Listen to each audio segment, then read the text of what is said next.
بسم الله الرحمن الرحيم. السلام عليكم ورحمة الله وبركاته. إن الحمد لله نحمده ونستعينه ونستغفره ونعوذ بالله من شرور أنفسنا وسيئات أعمالنا. من يهده الله فلا مضل له ومن يضلل فلا هادي له. أشهد أن لا إله إلا الله وحده لا شريك له وأشهد أن محمدا عبده ورسوله لا نبي بعده صلى الله عليه وعلى آله وأصحابه ومن تبعهم بإحسان إلى يوم القيامة. يا أيها الذين آمنوا اتقوا الله حق تقاته ولا تموتن إلا وأنتم مسلمون. يا أيها الناس اتقوا ربكم الذي خلقكم من نفس واحدة وخلق منها زوجها وبث منهما رجالا كثيرا ونساء واتقوا الله الذي تساءلون به والأرحام إن الله كان عليكم رقيبا. يا أيها الذين آمنوا اتقوا الله وقولوا قولا سديدا يصلح لكم أعمالكم ويغفر لكم ذنوبكم ومن يطع الله ورسوله فقد فاز فوزا عظيما. أما بعد فإن أصدق الحديث كتاب الله وخير الهدي هدي محمد صلى الله عليه وسلم وشر الأمور محدثاتها فإن كل محدثة بدعة وكل بدعة ضلالة وكل ضلالة في النار. معاشر المسلمين والmuslimat rahimakumullah. Sebagaimana yang termaktub di dalam jadwal bahwasanya kajian kita hari ini adalah kitab Bulughul Maram dan kitab Sahihul Bukhari. Langsung saja kita memasuki hadis yang ke-822 dari kitab Bulughul Maram, masih di dalam permasalahan al-faraid, pembagian harta waris. Hadis yang ke-822 ini diriwayatkan oleh al-Imam Abu Dawud dan al-Imam An-Nasa'i rahimahullah, dan hadis ini dinyatakan sahih oleh al-Imam Ibnu Khuzaimah wa Imam Ibnul Jarud, dan demikian juga pendapat Ibnu Adi rahimahumullahu ta'ala, dan Syekh Bassam mengatakan bahwasanya hadis ini adalah hadis yang hasan. Saya bacakan hadisnya. Wa an Ibni Buraidah an abihi radhiyallahu ta'ala anhuma أن النبي صلى الله عليه وسلم جعل للجدة السدس إذا لم يكن دونها bahwasanya Rasulullah sallallahu alaihi wasallam menentukan bagian seorang nenek mendapatkan 1/6 daripada harta warisan apabila di bawahnya tidak terdapat ibu daripada si mayit. Rasulullah sallallahu alaihi wasallam menentukan buat seorang nenek mendapatkan 1/6 harta apabila di bawahnya tidak terdapat ibu daripada mayit itu sendiri. Di dalam hadis ini, ma'asyiral muslimin wal muslimat rahimakumullah, terdapat keterangan yang jelas dan nyata bahwasanya nenek, ibu dari ibu, berhak mendapatkan 1/6 daripada harta waris. Jika seandainya ibu dari mayit tersebut sudah tidak ada lagi atau sudah wafat. Di dalam Islam, nenek pun berhak mendapatkan harta waris dengan ketentuan sebagaimana yang telah kita sebutkan. Tentunya ketentuan Allah ini berbeda dengan ketentuan budaya dan tradisi sebagian suku di daerah kita. Harta waris lebih diutamakan atau hanya dibagikan kepada anak saja, istri. Adapun yang di atas, hampir mereka tidak mendapatkan sama sekali. Adapun dalam Islam tidak. Nenek pun berhak mendapatkan harta warisan cucunya. Jadi sang nenek berhak mendapatkan harta warisan cucunya. Tapi dengan ketentuan sebagaimana yang telah kita sebutkan. Ini hadis nomor 822. Hadis selanjutnya, hadis nomor 823 dan 824. Wa 'anil Miqdam ibni Ma'di Karb radhiyallahu ta'ala anhu qala Rasulullah sallallahu alaihi wasallam al-khalu warithun man la waritha lah. Akhrajahu Ahmad wal arba'ah siwa Tirmidzi wa hassanahu Abu Zur'ah ar-Razi wa sahhahahu al-Hakim wa Ibn Hibban. Dari sahabat yang mulia Miqdam ibn Ma'di Karb radhiyallahu ta'ala an, Rasulullah sallallahu alaihi wasallam telah bersabda, al-khal warithun man la waritha lah. Paman, khal artinya paman. Paman dari pihak ibu. Khal artinya saudara ibu. Namanya khal. Adapun dari pihak bapak namanya am. Saudara dari pihak ibu atau paman dari pihak ibu dinamakan khal. Paman dari pihak ibu merupakan pewaris bagi seseorang yang tidak memiliki pewaris. Hadis ini kita akan terangkan setelah kita membaca hadis berikutnya insyaallah taala. Hadis nomor 824. Wa an Abi Umamah ibn Sahal radhiyallahu taala anhu qala kataba Umar ila Abi Ubaidah radhiyallahu taala anhuma anna Rasulullah sallallahu alaihi wasallam qala Allahu wa rasuluhu maula man la maula lah wal khalu warithun man la waritha lah. Rawahu Ahmad wal arba'ah siwa Abi Dawud wa hassanahu Tirmidzi wa sahhahu Ibn Hibban. Dari sahabat yang mulia Abu Umamah radhiyallahu taala an, beliau berkata bahwasanya Umar bin Khattab telah menulis surat kepada Abu Ubaidah radhiyallahu taala an bahwasanya Rasulullah sallallahu alaihi wasallam telah bersabda, Allah dan Rasulnya pelindung bagi orang yang tidak memiliki pelindung baginya.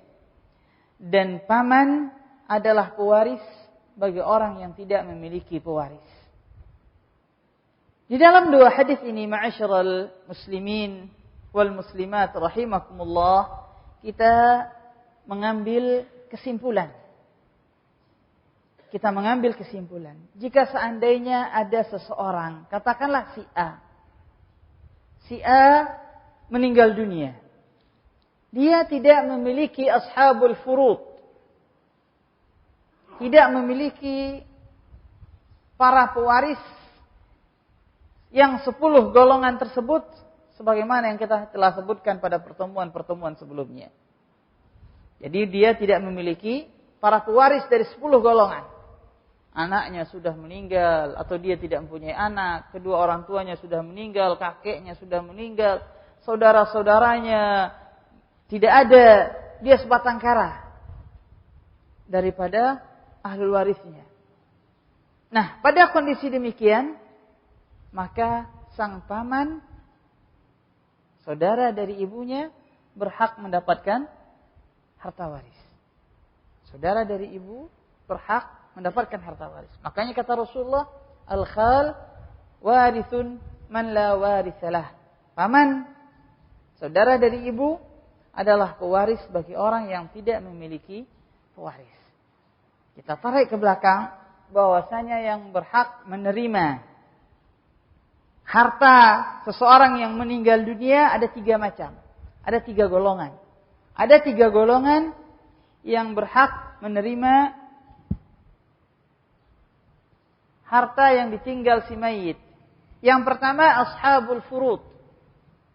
Orang-orang yang mendapatkan bagian yang ditentukan dalam Al-Quran. 10 golongan yang pernah kita sebutkan.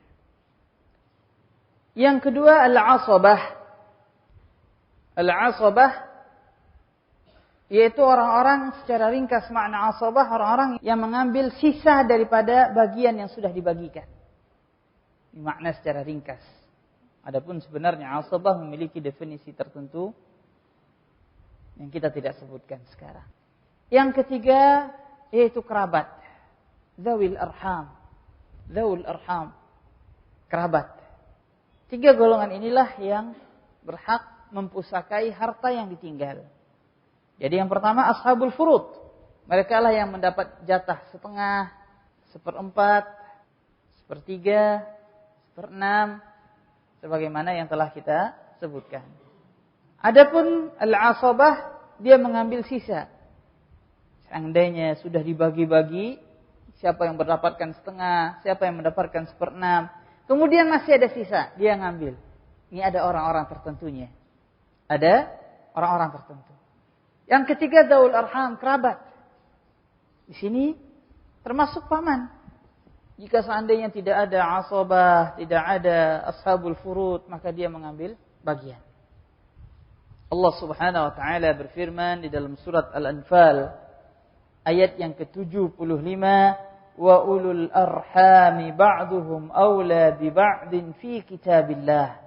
Dan ulul arham, para kerabat, sebagian daripada mereka lebih utama dari sebagian lainnya sebagaimana yang ada di dalam kitabullah. Sebagaimana yang ada di dalam kitabullah. Hadis selanjutnya. Hadis nomor 825. Wa an Jabir radhiyallahu anhu عن النبي صلى الله عليه وسلم قال إذا استهل المولود ورث رواه أبو داود وصححه ابن حبان. Dari sahabat yang mulia Jabir radhiyallahu taala an, dari Rasulullah sallallahu alaihi wasallam, beliau telah bersabda, "Idza istahalla al-maulud warith." Apabila anak yang dilahirkan telah melakukan istihlal. Istihlal maknanya secara ringkas mengangkat suaranya, atau bisa diartikan di sini menangis. Apabila anak kecil telah menangis, anak yang dilahirkan telah menangis, maka dia berhak mendapatkan harta warisan. Menangisnya anak yang dimaksud di sini yaitu menangis saat dilahirkan.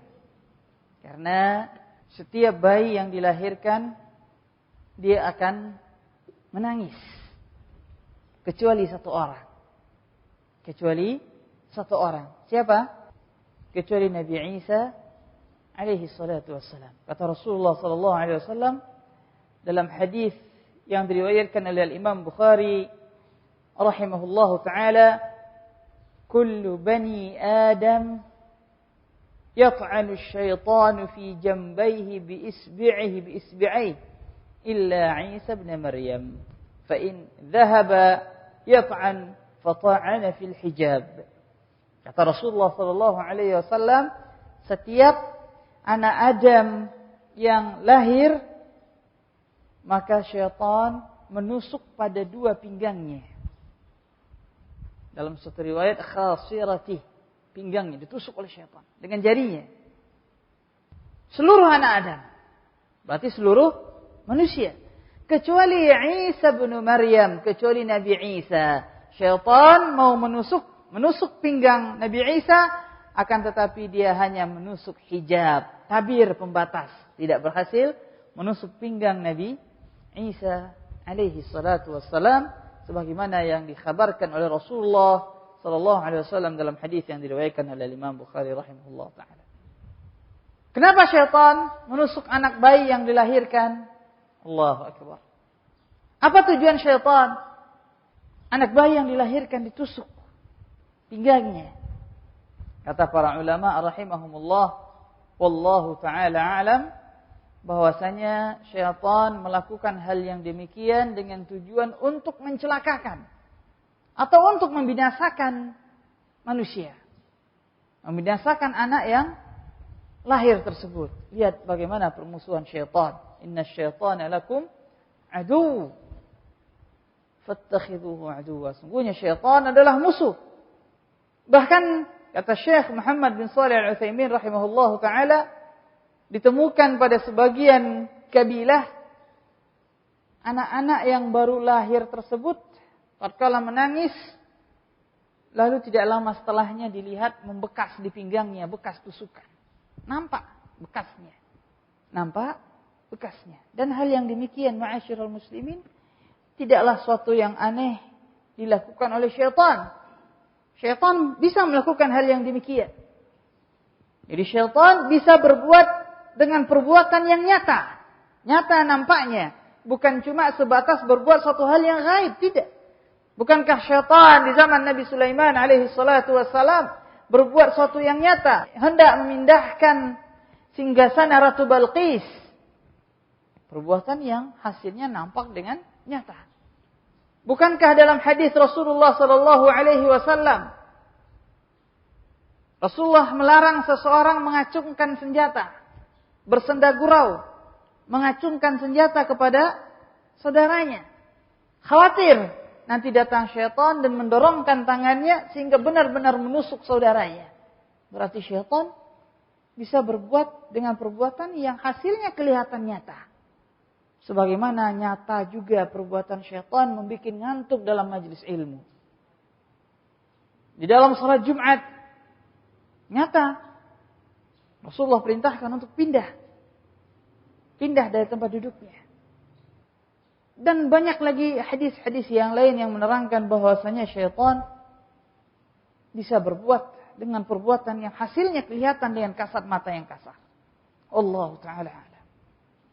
Kita kembali ke hadis, kata Rasulullah sallallahu alaihi wasallam, "Idza istahalla al-maulud waris." Dalam suatu riwayat, sebagian para muhaddisin membaca, "Idza istahalla al-maulud wurris." Apabila anak yang baru lahir telah menangis, maka dia mewariskan, mempusakai harta. Dalam satu riwayat, wurris, dia diberikan harta warisan. Istahalla maknanya secara bahasa, secara lafaz, mengangkat suara. Mengangkat suara. Sebagaimana Allah Subhanahu wa taala berfirman di dalam surat Al-Maidah ayat yang ketiga. Kata Allah Subhanahu wa taala dalam surat Al-Maidah ayat yang ketiga, "Hurrimat 'alaikumul maitatu wad-damu wa lahmul khinzir wa ma uhilla li ghairillahi bih." Diharamkan bagimu al-maitah, bangkai. Haram makan bangkai, kecuali dua bangkai, belalang dan ikan. Waddam, dan darah. Walahmul khinzir, dan daging babi. Wama uhilla li ghairillahi bihi, dan apa-apa yang diangkat suara untuk selain Allah. Ini secara bahasa. Wama uhilla, sama maknanya dengan istahalla tadi. Wama uhilla li ghairillahi bihi, dan apa-apa yang diangkat suaranya untuk selain Allah. Berkata Syekh As-Sa'di rahimahullahu taala, dzukira alaihi ismu ghairillahi taala, yaitu makanan yang di makanan tersebut disebut nama selain nama Allah. Disebut nama selain nama Allah Subhanahu wa taala, makanan. Jadi kalau seandainya ada hewan disembelih bukan dengan menyebut nama Allah, bukan dengan menyebut nama Allah, mungkin menyebut nama jin atau nama syaitan, maka makanan tersebut walaupun yang dia sembelih ayam, maka tidak boleh untuk, ataupun kata sebagian para ulama rahimahumullah, makanan tersebut disebut nama Allah di sana tapi tidak ditujukan untuk mengibadati Allah satu-satunya. Menyembelih ayam dalam rangka membangun rumah, pendarahan. Menyembelih ayam untuk penjaga daerah tersebut.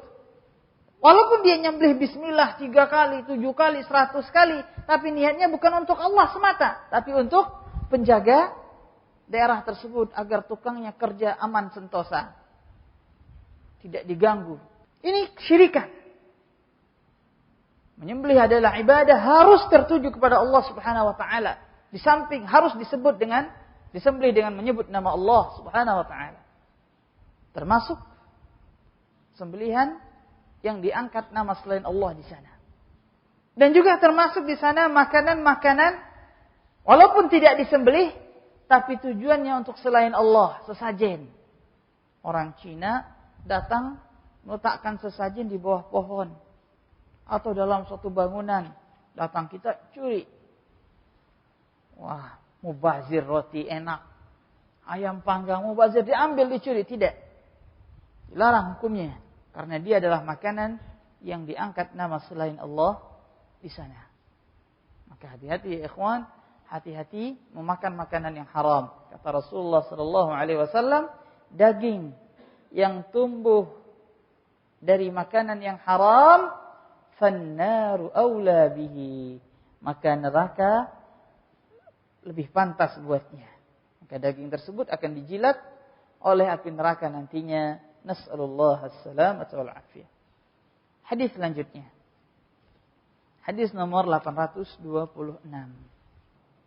Wa an Amr bin Shu'aib an abihi an jaddihi radhiyallahu anhum qala qala Rasulullah sallallahu alaihi wasallam laysa lil qatili min al mirathi shay' rawahu an-Nasa'i wad-Daruqutni وقواه ابن عبد البر وعله النسائي والصواب وقفه على عمر. Sebelum kita membahas makna hadis, kita sedikit membahas mengenai ilmu hadis. Hadis ini ya ikhwan, azzakumullah, menurut Al-Hafidz Ibnu Hajar tatkala beliau menulis kitabnya ini Bulughul Maram, dia adalah hadis yang mauquf atas sahabat yang mulia Umar bin Khattab. Tapi di sini mungkin ada salah tulisan, yang betul Amr bukan Umar. Di sini saya ada dua kitab Bulughul Maram, yang salah satunya menulis Syekh Bassam, menulis Umar. Yang betul itu Amr, sebagaimana yang ditulis oleh Syekh Utsaimin rahimahullah taala. Amr. Hadis ini mauquf atas sahabat Rasul yang bernama Amr. Hadis mauquf, apakah makna daripada hadis mauquf, ikhwan? Kalau kita nanti baca buku, ketemu hadis mauquf, ini hadis mauquf. Apa itu makna hadis mauquf? Supaya kita tidak buta sama sekali dengan hadis mauquf. Hadis mauquf, maknanya hadis yang dia bukan perkataan Rasul, akan tapi dia sanadnya terhenti sampai sahabat. Dan sahabat tersebut tidak menerimanya langsung dari Rasulullah sallallahu alaihi wasallam. Walaupun hadis mauquf ada pembagiannya lagi, tentu kita tidak bisa membahasnya dalam pertemuan kita kali ini. Hadis ini menurut Al-Hafidz Ibnu Hajar adalah hadis yang mauquf. Akan tetapi yang sahih sebagaimana pendapat para ulama yang lainnya, bahwasanya hadis ini adalah hadis yang sahih, ditinjau dari jalan-jalan lainnya. Karena hadis ini juga diriwayatkan oleh beberapa orang a'immah, di antaranya Ibnu Adi, Imam Daruqutni, Imam Baihaqi, di samping imam yang disebutkan oleh beliau, Imam Nasa'i. Dan hadis ini disahihkan dan dinyatakan kuat oleh Ibnu Abdul Bar dan beberapa para ulama lainnya. Dan hadis ini adalah hadis sahih, akan tetapi sahih li ghairihi. Ini yang pertama. Yang kedua, hadis ini dari Amr bin Shu'aib, dari bapaknya dan dari kakeknya. Dan ini sering ada riwayat mengatakan an Amr bin Shu'aib an abihi an jaddi, dari bapaknya, dari kakeknya. Siapa mereka? Makna hadis ini, perhatikan pada saya, khususnya para penuntut ilmu yang serius menuntut ilmu. Apabila ada riwayat dari Amr bin Shu'aib an abihi an jaddihi, jaddid kakek di sini itu kakek dari bapaknya. Jadi dari Amr bin Shu'aib, dari bapaknya. Bapaknya siapa? Shu'aib. Dari kakeknya, itu kakek dari bapaknya, bukan kakek Shu'aib itu sendiri, bukan kakek dari Amr. Maaf. Siapa bapaknya dan siapa kakeknya? Saya bacakan namanya di sini, Amr ibn Shu'aib bin Abdullah bin Amr ibn As. Pernah dengar nama Amr bin As? Ya, putra beliau Abdullah bin Amr bin As. Jadi ini sanad an Amr bin Shu'aib ibn Abdullah ibn Amr ibn As. Masyaallah ikhwan, kita dalam kajian Adabul Mufrad berusaha menyampaikan dan mengajarkan ikhwan semua permasalahan ilmu rijal. An Amr bin Shu'aib an Abdullah bin Amr bin As. Dan ini adalah hadis yang luar biasa sekali. Mulai dari Amr bin As, ahlul hadis dari kalangan sahabat. Putra beliau Abdullah bin Amr bin As, ahlul hadis dari kalangan sahabat. Kemudian anak beliau Shu'aib dan anak beliau lagi Amr, semuanya adalah untayan para ahlul hadis. Subhanallah, alangkah indahnya keluarga ini. Keluarga dari kalangan ahlul hadis. Dan sangat banyak sekali hadis dengan ini riwayat. Amr bin Shu'aib an abihi an jaddi. Allah taala a'lam. Kemudian yang kedua, ikhwan sekalian a'azzakumullah. Rasulullah sallallahu alaihi wasallam bersabda, "Laisa lil qatili minal mirathi syai'." Laisa lil qatil minal mirathi syai'. Seorang pembunuh dia tidak mendapatkan harta warisan sedikit pun juga. Maknanya, seorang yang membunuh maka dia tidak mendapatkan harta warisan sedikit pun juga. Begini, ada seorang kakek yang kaya raya. Seorang kakek yang kaya raya. Punya anak, punya cucu. Sang kakek ini diberikan oleh Allah usia yang panjang, katakanlah 80 tahun, 90 tahun, belum meninggal. Sementara sang cucu sudah berambisi ingin mendapat harta warisan sang kakek. Gimana caranya supaya dia cepat mendapat harta warisan sang kakek? Maka sang kakek dibunuhnya. Dalam Islam, yang membunuh tersebut tidak berhak mendapatkan harta warisan dari keluarganya yang dibunuh. Salah satu penghalang mendapat harta warisan adalah membunuh. Jadi kalau dibunuhnya bapaknya dengan tujuan supaya dia mendapatkan harta warisan, maka dia tidak diberikan harta warisan sedikit pun juga. Pemimpin pemerintah negara tersebut memutuskan tidak berhak mendapatkan apapun juga. Ini makna hadis. Dan di dalam hadis ini terdapat bentuk penjagaan Islam. Bentuk penjagaan Islam terhadap darah dan nyawa manusia. Jadi kalau seandainya ini hadis tidak ada, kalau seandainya tidak ada, dan subhanallah tidak mungkin ada. Tidak mungkin tidak ada. Kalau seandainya hadis ini tidak ada, maka sudah banyak orang-orang yang membunuh bapaknya, membunuh kakeknya demi mengharapkan harta warisannya. Bukankah itu terjadi di negeri kita? Ya. Berapa banyak kasus-kasus yang kita dengar dalam keseharian kita, seorang cucu membunuh bapaknya, membunuh kakeknya demi tujuan mendapatkan harta warisan sang kakek. Dan ini tidak dibenarkan. Dalam syariat Islam, pembunuh tidak berhak mendapatkan harta warisan sedikit pun juga. Ini faedah yang pertama. Faedah yang kedua, bismillah. Faedah yang kedua, bahwasanya di dalam hadis ini muncul dua kaidah yang besar dalam Islam. Dan kaidah ini butuh diketahui oleh kita semua. Muncul dua kaidah yang besar.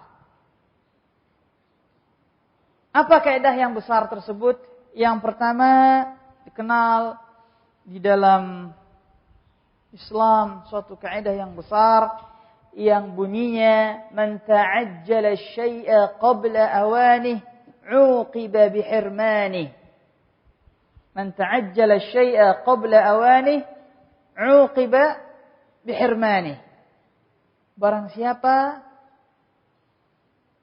yang terburu-buru mendapatkan sesuatu sebelum waktunya, maka dia akan dihukumi tidak mendapatkan sesuatu tersebut.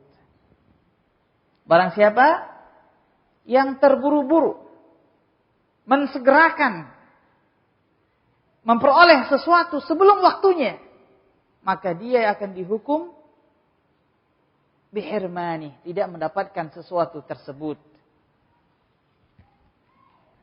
Lihat, ini kaidah besar ya ikhwan. Kalau seandainya kita cuma melihat sepintas saja, kita melihat apa sih makna kaidah ini? Enggak ada kaitannya sama sekali. Tidak, ini kaidah besar. Bahkan kata Syekh Sa'di rahimahullahu taala, salah seorang imam tafsir, imam para mufassirin, beliau mengatakan bahwasanya kaidah ini umum dan berkaitan dengan permasalahan dunia dan akhirat. Lihat contoh, semoga dengan contoh kelihatan maknanya. Contoh yang pertama adalah sebagaimana yang ada dalam hadis kita. Si A ingin mendapatkan harta waris. Dia adalah pemilik harta waris dari bapaknya. Dia anak tunggal, satu-satunya, tidak memiliki saudara. Dia pewaris tunggal. Jadi dia ingin mendapatkan harta warisan dari bapaknya yang masih hidup. Nah, akhirnya dia mensegerakan ingin mendapatkan harta waris padahal belum sampai pada waktunya. Lalu dibunuhnya lah bapaknya. Diracunnya, ditusuknya, ditikamnya sehingga sang bapak mati. Akhirnya dia dihukumi tidak berhak mendapatkan harta bapaknya tersebut.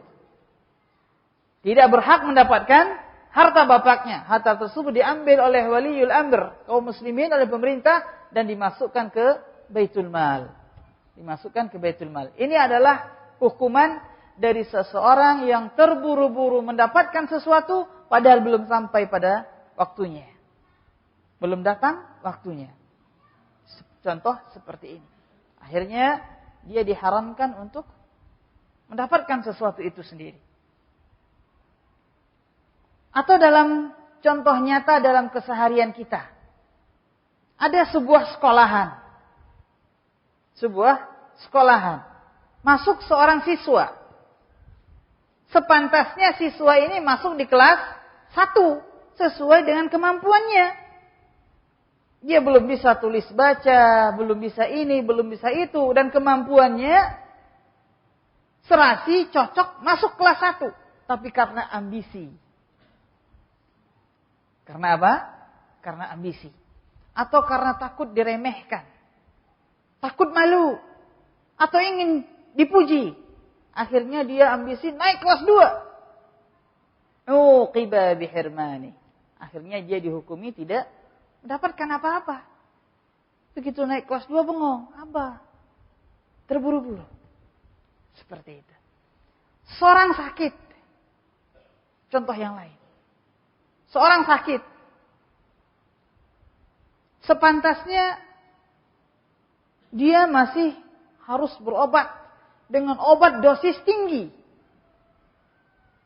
Menurut para ahlinya, para dokter. Karena sakitnya parah. Karena ambisi ingin cepat sembuh, tinggalin dosis tinggi, ambil dosis rendah yang enggak sembuh-sembuh. Anta ajjala syai'a qabla awani uqiba bihirman. Barang siapa yang terburu-buru ingin mendapatkan sesuatu sebelum datang waktunya, maka dia dihukumi tidak mendapatkan sesuatu tersebut. Contoh dalam kehidupan akhirat.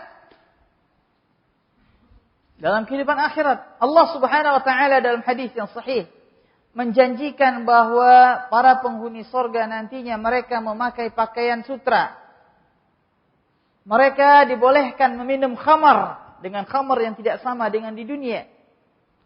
Lalu seorang hamba yang terburu-buru ingin mendapatkan kain sutra, ingin minum khamar, minuman keras, lalu dia meminumnya di dunia. Apa kata Rasulullah? Barang siapa yang memakai kain sutra di dunia, maka dia tidak akan memakainya nanti di akhirat. Barang siapa yang minum khamar di dunia, dia tidak akan minum khamar nanti di akhirat. Yang akan dia minum di akhirat nanti adalah hamim, air panas yang mendidih yang akan memutuskan usus-ususnya. Dan demikian. Seorang mukmin dijanjikan dia akan bersenang-senang nanti di akhirat.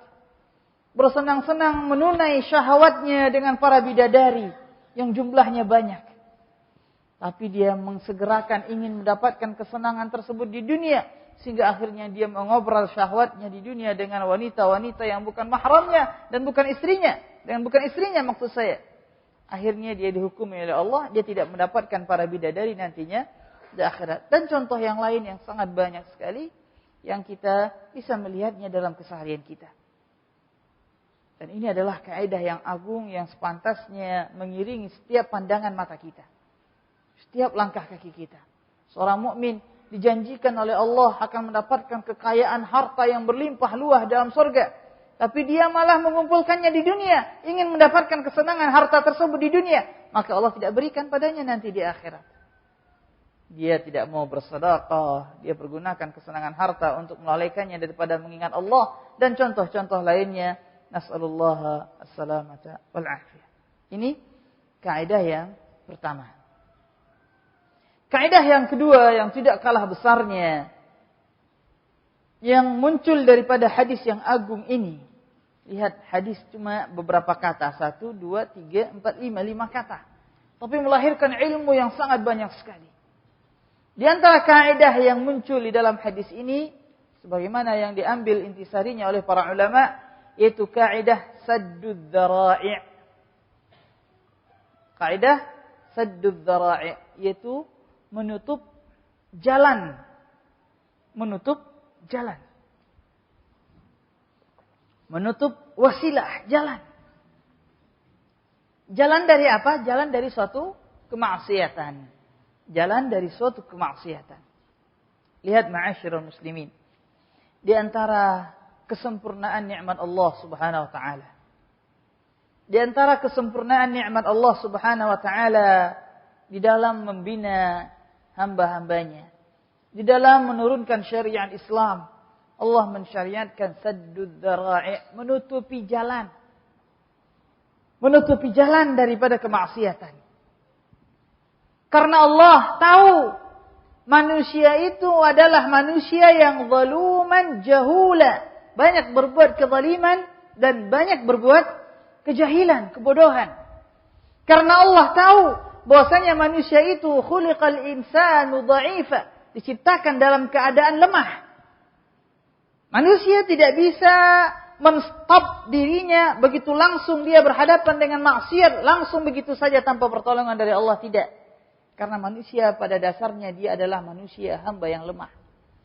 Karena apabila sudah berbenturan dengan maksiat, manusia sering lemah, jatuh dalam kemaksiatan tersebut, maka Allah menutup jalan-jalan menuju kepada kemaksiatan tersebut. Jadi belum sampai pada jalan tersebut sudah ditutupi terlebih dahulu. Contoh yang jelas yang sering kita dengar, yaitu tatkala Allah mengharamkan zina. Zina haram. Makanya Allah menutup seluruh jalan yang menghubungkan kepada zina, yang menyampaikan pelakunya kepada zina. Makanya kata Allah, wala taqrabuz zina. Jangan dekati zina. Bukan jangan lakukan zina, tapi mendekatinya saja sudah haram. Akhirnya Allah tutup seluruh jalan karena manusia lemah. Karena manusia lemah. Seluruh jalan kepada zina ditutup oleh Allah Subhanahu wa taala. Allah Subhanahu wa taala mengharamkan melihat kepada yang haram. Melihat kepada wanita-wanita yang membuka auratnya atau wanita melihat kepada laki-laki yang bisa menimbulkan syahwatnya, ditutup oleh Allah. Kenapa? Karena melihat tersebut adalah jalan menuju kepada zina, ditutup oleh Allah. Haram. Allah memerintahkan untuk menundukkan pandangan. Tundukkan pandangan.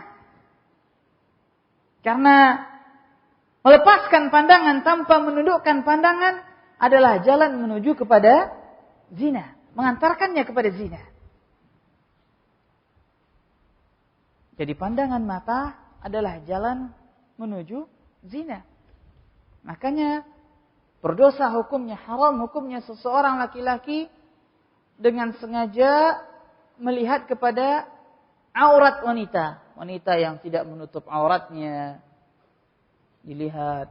Haram hukumnya, berdosa. Bahkan Rasulullah memasukkannya dalam kategori zina. Dan ini banyak. Melihat wanita, baik wanita tersebut dalam bentuk hidup, ada dilihat auratnya. Ataupun dalam gambar, melihat dalam koran. Atau apalagi TV, na'udzubillah. Na'udzubillah. Musibah besar ini, ada TV di rumah. Masukkan TV di dalam rumah sama maknanya memasukkan syaitan dalam rumah kita. Karena dalam tayangan TV bukan TV-nya yang haram. Bukan besinya, bukan kacanya, tapi acaranya. Lihat, acara apa yang ditayangkan oleh manusia kalau bukan acara syahwat? Kalaulah bukan dalam permasalahan syahwat, maka acara TV tidak akan laku pada zaman sekarang. Sekarang, ikhwan yang sudah ngaji, sudah lama nuntut ilmu, masukkan TV dalam rumah. Melihat wanita-wanita telanjang. Na'udzubillah. Kasiyat, ariyat, ma'ilat, mumilat, kata Rasulullah. Mencondongkan. Dan mereka condong dan mencondongkan. Cara bicara yang membawa kepada neraka. Cara bergaul. Dan itu dilihat oleh anaknya, oleh istrinya. Masya Allah. Cara hidup yang batil. Sementara seorang suami tidak cemburu. Melihat istrinya, melihat kepada pemuda-pemuda ganteng yang ditampilkan di TV. Dan istri pun tidak cemburu suaminya melihat wanita-wanita cantik yang ditampilkan dalam TV tersebut. Tidak ada cemburu terhadap keluarganya. Dayyuth. Dan Rasulullah SAW bersabda, la yadkhulul jannata dayyuth. Tidak akan masuk surga dayyuth, kata Rasulullah SAW. Seorang yang tidak cemburu kepada keluarganya. Makanya ma'asyiral muslimin, mata apabila sering melihat kepada sesuatu yang haram, maka hatinya akan mati. Mata yang sering melihat yang haram, maka hatinya akan mati. Mati hatinya. Makanya kepada para santri saya selalu mengingatkan, santri yang susah ngapal Al-Quran mesti sering melihat maksiat. Yang enggak setoran-setoran, ini suka lihat maksiat ini. Udah ciri-cirinya. Hati akan mati. Malas beribadah. Malas bergaul dengan orang-orang yang saleh, dengan para penuntut ilmu. Masjid terasa panas. Begitu sampai ke masjid, gak lama langsung keluar. Baca Quran terasa membosankan. Dalam sehari mungkin tidak ada ayat-ayat Al-Quran yang dia baca kecuali ayat yang dia baca dalam salat saja. Sementara waktunya dia habiskan berjam-jam untuk melihat aurat wanita. Na'udzubillah. Na'udzubillah. Dia tidak sadar lagi mendidik anaknya. Manusia pada zaman sekarang dididik dengan tuntunan dan dididik dengan tontonan. Kalau tuntunan dari orang tuanya sudah rusak karena tontonan, ditambah lagi rusaknya tontonan, apa yang tersisa dari orang tuanya? Makanya ikhwan sekalian azakumullah, pandangan. Dan Allah mengharamkan pandangan, kembali kepada pembahasan kita, untuk menutup jalan kepada zina. Islam mengharamkan menyalami wanita yang bukan mahramnya, bersentuhan kulit, karena menutup jalan kepada zina. Islam melarang seseorang berduaan dengan wanita yang bukan mahramnya. Karena tidaklah seorang wanita berduaan dengan seorang laki-laki yang bukan mahramnya kecuali syaitan yang ketiganya, kata Rasulullah SAW. Kalau sudah berduaan, mojok di sawah, mojok di bawah pohon, kalau di kampung mah di sawahan. Kalau di kota mungkin di alun-alun atau di tempat tertentu. Itu syaitan yang ketiga. Syaitan yang ketiga. Allah haramkan wanita untuk safar dengan tanpa mahramnya, menutup jalan kepada zina. Allah haramkan seseorang berduaan dengan iparnya, menutup pintu daripada zina. Allah memerintahkan para wanita untuk berdiam di dalam rumahnya dalam rangka menutup pintu daripada zina. Kata Rasulullah SAW, "Al-mar'atu 'aurah, fa idza kharajat istashrafaha syaitan." Wanita adalah aurat. Apabila dia keluar dari rumahnya, syaitan menguntitnya, mengikutinya, mengintipnya, siap menerkamnya. Allah perintahkan wanita untuk berhijab dalam rangka menutupi jalan kepada zina. Allah mengharamkan para wanita keluar daripada rumahnya dengan memakai wangi-wangian, dengan mutabarrijat, berdandan dengan dandannya jahiliyah dalam rangka menutup pintu kepada zina. Bahkan Rasulullah mengatakan wanita yang keluar dengan memakai wangi-wangian, dia adalah wanita yang berzina, kata Rasulullah SAW. Bahkan wanita dilarang untuk menundukkan suaranya tatkala dia berbicara dengan laki-laki yang bukan mahramnya, dalam rangka menutup jalan kepada zina. Lihat bagaimana Islam menutup jalan kepada zina, ditutup semuanya. Karena fitnah wanita sangatlah besar. Karena fitnah wanita sangatlah besar. Allah yang mengatakannya. Kata Allah Subhanahu wa taala dalam surat Yusuf, "Inna kaidakunna 'azim." Sungguhnya makar kalian wahai para wanita sangatlah besar. Sungguh makar kalian wahai para wanita sangatlah besar, kata Allah Subhanahu wa taala. Subhanallah, besar. Rasulullah sallallahu alaihi wasallam memberikan gambaran yang lain mengenai wanita. Sungguhnya wanita tersebut datang dan pergi ala surati syaitan, dalam bentuk syaitan. Itu syaitan ada di sana untuk memperdaya orang yang menatapnya, bukan wanitanya yang syaitan. Makanya ma'asyiral muslimin, fitnah wanita adalah fitnah yang terbesar. Jangan kita mengatakan, wah saya udah tua, insyaallah enggak. Wah saya udah ngaji, insyaallah enggak. Tidak. Syaitan, tidak ada fitnah yang paling besar setelah wafatnya Rasulullah sallallahu alaihi wasallam yang bisa melumpuhkan laki-laki yang teguh melebihi daripada fitnah wanita. Kata Rasulullah dalam hadis yang diriwayatkan oleh Imam Bukhari dan Imam Muslim, "Ma ra'aitu min naqisatil 'aqli wad-din adhhaba bi lubbi ar-rajul al-hazim min ihdakum." Seorang imam tabi'in, Sa'id bin Musayyib rahimahullahu taala. Seorang imam yang saleh. Beliau dipanjangkan oleh Allah Subhanahu wa taala usia beliau sampai 85 tahun. Seorang ulama dari kalangan tabi'in, Sa'id bin Musayyib. Budak beliau, Burd, mengatakan bahwasanya semenjak 40 tahun tidaklah dikumandangkan azan di masjid kecuali Sa'id ibn Musayyib telah berada di dalam masjid. Allahu Akbar. Jadi setiap azan dikumandangkan selama 40 tahun belakangan, beliau sudah berada di dalam masjid. Ini beliau, bagaimana kita? Subhanallah. Bahkan Abdul Mun'in ibn Idris mengatakan dari bapaknya bahwasanya Sa'id bin Musayyib rahimahullahu ta'ala melakukan 1 kali wudu antara salat Isya dengan salat subuh selama 40 tahun belakangan, selama 50 tahun. Berarti setelah salat Isya beliau tidak tidur lagi sampai salat subuh, beribadah kepada Allah selama 50 tahun. Allahu Akbar. Bagaimana beliau dan bagaimana dengan diri kita? Setelah salat Isya beliau tidak tidur lagi dan beliau terus beribadah. Dan begitu datang waktu salat subuh, beliau langsung melaksanakan salat subuh. Ketakwaan yang luar biasa, ma'asyiral muslimin. Akan tapi apa perkataan beliau?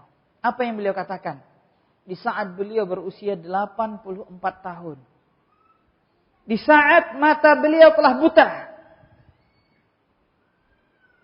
Di saat mata beliau telah buta. Apa kata beliau? Ma min syai'in akhwafu 'indi minan nisa. Tidak ada fitnah yang lebih saya takutkan daripada fitnah wanita. Allahu Akbar. Kakek buta berusia 84 tahun dengan ibadah begitu luar biasanya. Masya Allah. Makanya kepada para nenek-nenek, jaga kakek-kakek. Kepada ikhwan, jaga istrinya. Dan kepada para ummahat untuk menjaga suami. Subhanallah. Sa'id bin Musayyib berkata, "Ma ya'isa asy-syaitanu min syai' illa atahu min qibalin nisa." Tidaklah syaitan apabila dia berputus asa memperdaya manusia dari suatu cara, maka jalan terakhirnya dia akan menfitnah manusia dari jalan wanita. Allahu Akbar. Kalau seandainya syaitan tidak berhasil memperdaya seorang hamba dari cara harta, dari cara pujian, dari cara kedudukan, dari cara selainnya, maka syaitan akan masuk melalui fitnah wanita. Allahu Akbar. Syaitan masuk daripada fitnah wanita. Lihat, begitu besar fitnah wanita ya ikhwan. Sekalian azzakumullah. Begitu besar. Maka Allah Subhanahu wa taala mengharamkan zina dan mengharamkan seluruh jalan yang menyampaikan ke sana karena fitnah zina, fitnah wanita adalah fitnah yang terbesar. Ini makna daripada kaidah yang kedua yang kita ambil dalam hadis kita ini, yaitu saddud dzara'i', yaitu menutup jalan menuju sesuatu yang diharamkan oleh Allah Subhanahu wa taala. Ma'asyiral muslimin wal muslimat rahimakumullah. Dengan demikian maka berakhirlah kajian kita dari kitab Bulughul Maram dan kita beralih ke kajian Sahihul Bukhari. Pada pertemuan sebelumnya kita telah membahas permasalahan azan. Dan saya berjanji akan membahas atau menyebutkan sunnah azan. Sunnah azan. Apa dia sunnah azan? Di dalam azan ma'asyiral muslimin terdapat beberapa sunnah yang hukumnya tidaklah wajib. Yang pertama, hendaklah seorang muadzin tersebut seseorang yang sayyitan, memiliki suara yang jelas, besar. Kata Rasulullah sallallahu alaihi wasallam kepada Abu Sa'id Al-Khudri, "Farfa' sautaka bin nida." Angkatlah suara kamu di saat azan. Rasulullah bersabda kepada Bilal, Rasulullah sallallahu alaihi wasallam bersabda kepada Abdullah bin Zaid, perintahkan Bilal untuk azan karena sesungguhnya beliau lebih merdu suaranya daripada dirimu. Jadi ini sunnah yang pertama. Yang kedua, hendaklah seorang muadzin di samping dia memiliki suara yang jelas, dia memiliki suara yang bagus. Sebagaimana hadis Abdullah bin Zaid tersebut, anda sautan mink, lebih lembut suaranya, lebih bagus suaranya. Karena suara yang bagus menambah indahnya lafaz-lafaz azan yang indah. Menambah indahnya lantunan kalimat tauhid dan kalimat takbir yang ada dalam azan tersebut. Makanya orang-orang Yahudi dan orang-orang Nasara sangatlah dengki dengan suara azan. Sebagaimana ayat yang telah kita bacakan pada 2 pertemuan sebelumnya. Kemudian sunnah yang ketiga, hendaklah seorang muadzin tersebut amin. Orang yang amanah, terpercaya. Kata Rasulullah sallallahu alaihi wasallam, "Umana'ul muslimina 'ala salatihim wa sahurihim al-muadzdinun." Orang-orang yang terpercaya dari kalangan kaum muslimin yang diberikan amanah untuk salat dan sahur adalah para muadzin. Kalau seandainya muadzin yang enggak jujur, belum waktu berbuka dia udah azan. Apa yang terjadi kira-kira? Akhirnya orang berbuka sebelum waktunya. Makanya hendaklah seorang muadzin yang jujur. Yang keempat, hendaklah seorang muadzin mengetahui waktu salat. Hendaklah. Setidak-tidaknya dia menanyakan waktu salat kepada orang yang jujur, yang mengetahui waktu salat. Sebagaimana Ibnu Ummi Maktum menanyakan waktu salat kepada para sahabat. Dan beliau tidak tahu karena beliau buta. Kemudian hendaklah seorang muadzin tersebut adalah orang yang suci dari 2 hadas. Hadas besar, yaitu junub, dan hadas kecil, yaitu tidak dalam keadaan berwudu. Yang selanjutnya, hendaklah seorang muadzin tersebut azan dengan menghadap kiblat. Berlandaskan hadis Abdullah bin Zaid yang telah kita bacakan, di mimpi beliau, di saat beliau bermimpi, beliau berkata, "Idh ra'aitu syakhsan 'alaihi thawban akhdaran fastaqbala al-qiblah." Faqala Allahu akbar ila akhir hadis. Saya melihat atau saya bermimpi melihat seseorang yang memakai dua pakaian yang hijau, kemudian beliau menghadap ke kiblat dan beliau mengucapkan azan. Di sunnah menghadap ke kiblat, jangan menghadap ke samping. Atau azan sambil ngobrol, azan sambil minta soft lurusin, tangannya ngode-ngode. Ini enggak boleh. Qamat juga demikian, hadap kiblat. Kemudian hendaklah orang yang azan tersebut azan pada awal waktunya.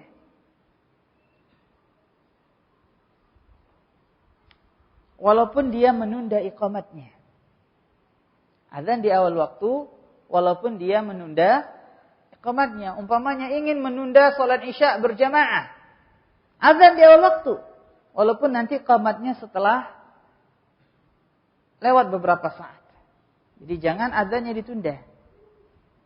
Dan ini pendapat yang rajih. Sebagian masjid yang hendak menegakkan sunnah di negeri kita, Indonesia ini, mereka hendak menunda salat Isya pada bulan Ramadan, sebagaimana yang kita lakukan pada bulan Ramadan biasanya. Kita melaksanakan salat Isya jam 8. Sunnah Rasulullah azan pada awal waktunya. Begitu masuk waktu Isya azan. Walaupun nanti qamatnya ditunda jam 8. Allahu a'lam. Kemudian hendaklah yang muadzin tersebut azan di tempat yang tinggi. Sebagaimana hadis Nawar Ummu Zaid bin Thabit, beliau berkata bahwasanya dahulu rumah beliau lah yang paling tinggi di sisi Masjid Nabawi. Lalu Bilal manjat ke atas rumah beliau dan azan di atas rumah beliau tersebut. Kemudian Rasulullah sallallahu alaihi wasallam membangun masjidnya, kemudian Bilal azan di atas masjid.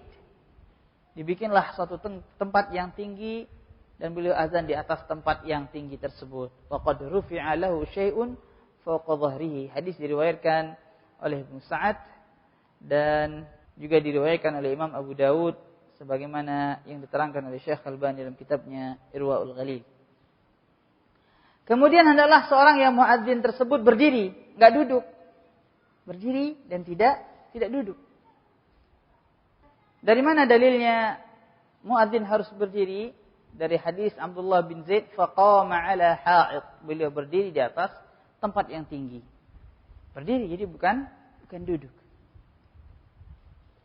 Kemudian di antara syarat atau sunnah seorang yang adzan, hendaklah dia memasukkan kedua jarinya di telinganya. Diriwayatkan di situ yaitu kedua jari, yaitu dua telunjuknya ke dalam kedua telinganya. Sebagaimana hadis dari Ibnu Abi Juhaifah an abihi qala ra'aitu Bilalan yu'adzin wa yadur wa atatabba' fahu hahuna wa hahuna wa isbi'ahu fi udhunai wa usbu'ahu fi udhunai. Dua jarinya masuk dalam telinganya. Dan Al-Imam An-Nawawi mengatakan itu jari musabbihah, itu jari telunjuk. Jari telunjuk dimasukkan ke telinga. Sebagian muadzin cuma menutup telinganya dengan kedua tangannya, itu menyelisihi sunnah. Tapi dia masukkan dua jari telunjuknya. Kemudian di antara sunnah adzan juga yaitu mentartil alfadzul adzan. Tartil yaitu membaca panjang dan pendeknya. Enggak boleh yang panjang dipanjangkan, yang pendek dipendekkan. Allahu akbar. Barnya bukan panjang, pendek. Allahu akbar. Gitu. Kemudian sunnah azan juga yang sering salah di sini sebagian kaum muadzinin, sebagian kaum muslimin dari para muadzinin, yaitu merupakan ajaran Rasulullah, yaitu berhenti pada setiap lafaz azan. Kecuali di saat dua takbir. Apa takbir di sana? Allahu Akbar. Dengan Allahu Akbar yang pertama, di situ tidak boleh berhenti, tapi dia menyambungnya. Jadi Allahu Akbar, Allahu Akbar dimasukkan. Sebagaimana lafaz yang diriwayatkan oleh Abdullah bin Zaid. Demikian lafaz azan yang beliau lihat dalam mimpinya. Allahu Akbar, Allahu Akbar. Begitu juga dalam halnya dalam qamat. Enggak boleh Allahu Akbar, Allahu Akbar. Itu terhenti dia, wakaf dia di sana. Dan ini salah. Bahkan sebagian para ulama memasukkannya dalam bid'ahul adzan. Bid'ahnya adzan. Allahu Akbar, Allahu Akbar. Bukan Allahu Akbar, Allahu Akbar. Perhatikan lafaz hadis dengan teliti. Allah musta'an. Kemudian menghadap ke kiri dan ke kanan di saat hayya 'alas shalah, hayya 'alal falah, hayya 'alatain. Di sini ada beberapa pendapat para ulama kalangan ahlul hadis, akan tetapi yang rajih insyaallah taala tatkala seorang muadzin azan mengucapkan hayya 'alas shalah, hayya 'alas shalah, maka dia menghadapnya ke kanan. Hayya 'alal falah, hayya 'alal falah, maka dia menghadapnya ke kiri. Dengan dadanya, badannya dan kakinya masih tetap menghadap ke kiblat.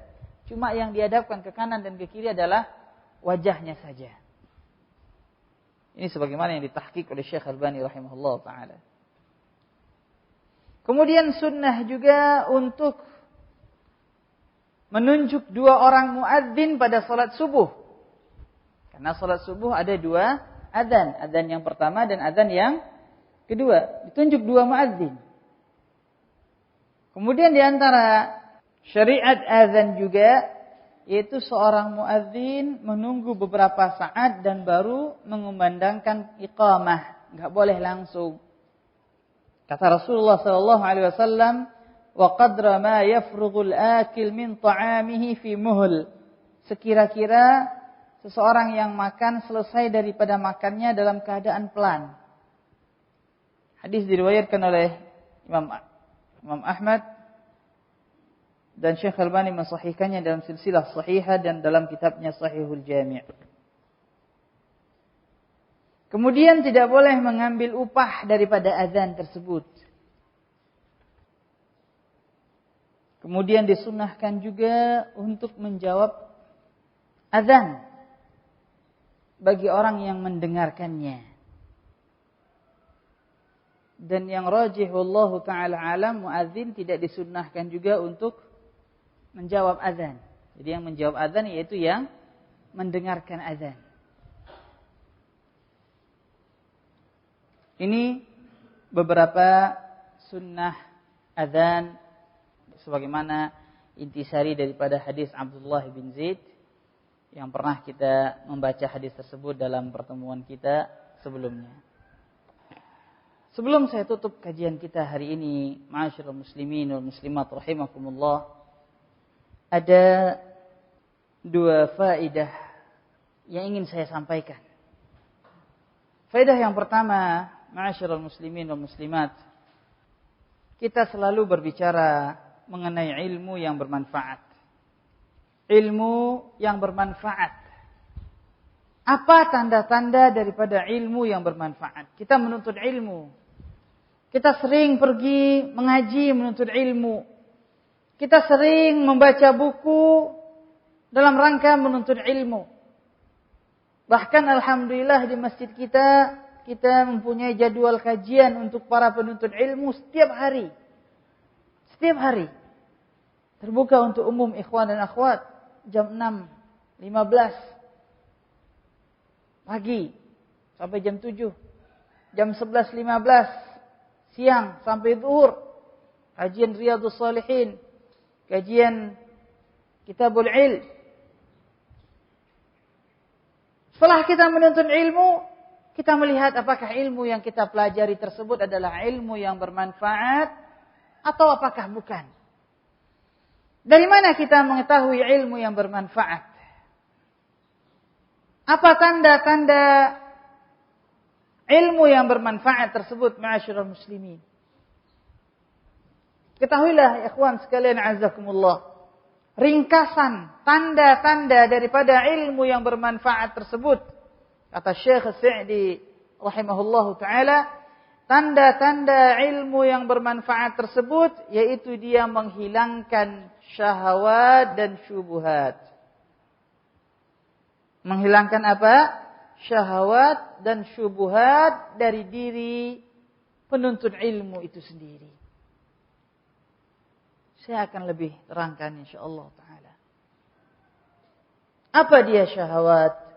Apa dia syubhat? Syubhat yaitu keraguan-raguan, kesamaran, ibadah atau suatu amalan tapi tidak tahu itu amalan benar atau tidak, ada dalilnya atau tidak. Itu namanya masih syubhat bagi dirinya. Nah, syubhat ini menimbulkan keraguan-raguan. Contoh tadi malam sholat gerhana. Sholat gerhana bulan. Berjamaah di masjid kita ini. Walaupun kita sendiri diberitahu mendadak. Akhirnya dengan kondisi apa adanya kita minta salah seorang ikhwan kita jadi imam. Karena namanya mendadak, nggak tahu apa-apa, timbul keraguan. Kan sholat gerhana berapa kali rukuknya ya ikhwan?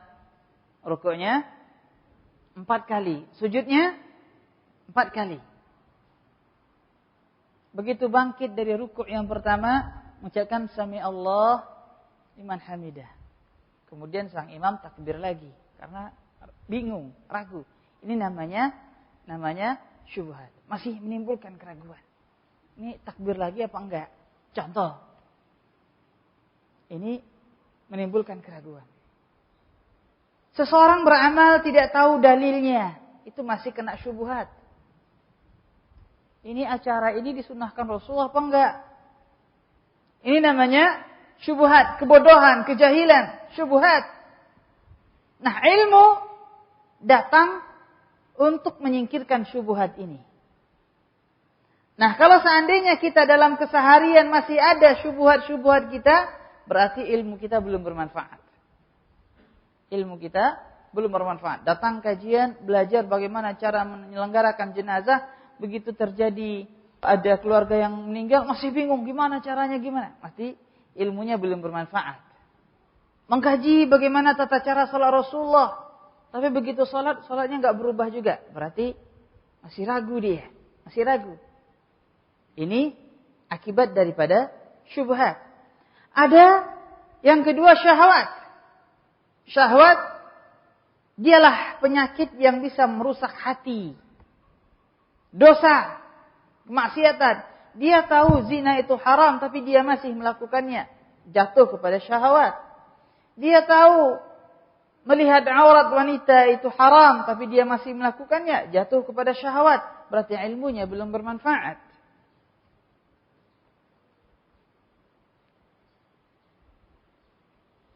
Dia tahu seorang wanita wajib menutup auratnya dengan hijab yang disyariatkan. Sementara pakai hijab yang disyariatkan cuma kalau datang ke pengajian. Berarti ilmunya belum bermanfaat. Laki-laki pun begitu. Tahu hukumnya. Pernah mendengar hadis man asbala izarahu fa finnar. Barang siapa yang mengisbalkan pakaiannya, dia masuk ke dalam neraka. Dengar hadisnya, faham maknanya. Tapi isbalnya di luar, begitu datang kajian gak isbal. Ilmunya belum bermanfaat. Nah, dari tanda-tanda ini kita bisa mengetahui mana ilmu yang bermanfaat dan mana ilmu yang tidak bermanfaat. Nah, ilmu yang bermanfaat menghapuskan dua penyakit ini. Penyakit syubhat yang melahirkan keraguan dan penyakit syahwat yang melahirkan kemaksiatan. Ini tanda ilmu yang bermanfaat. Dan ilmu yang manfaat menghapuskan dua hal tersebut dan melahirkan dua hal lainnya. Usahakan bisa menulis apa yang saya sampaikan. Al-hikmah dhalatul mu'min. Ilmu adalah suatu hal yang dicari oleh seorang mukmin. Jadi ilmu yang bermanfaat menghapuskan dua hal dan melahirkan dua hal. Ini tanda-tanda ilmu yang bermanfaat. Apa yang dilahirkan oleh ilmu yang bermanfaat? Yang pertama, ilmu yang bermanfaat melahirkan keyakinan.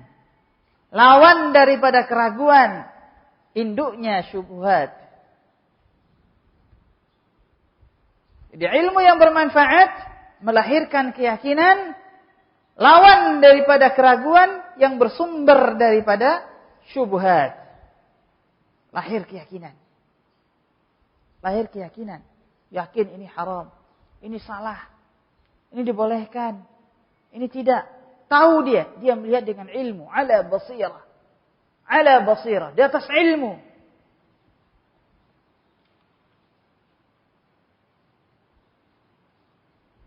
Ini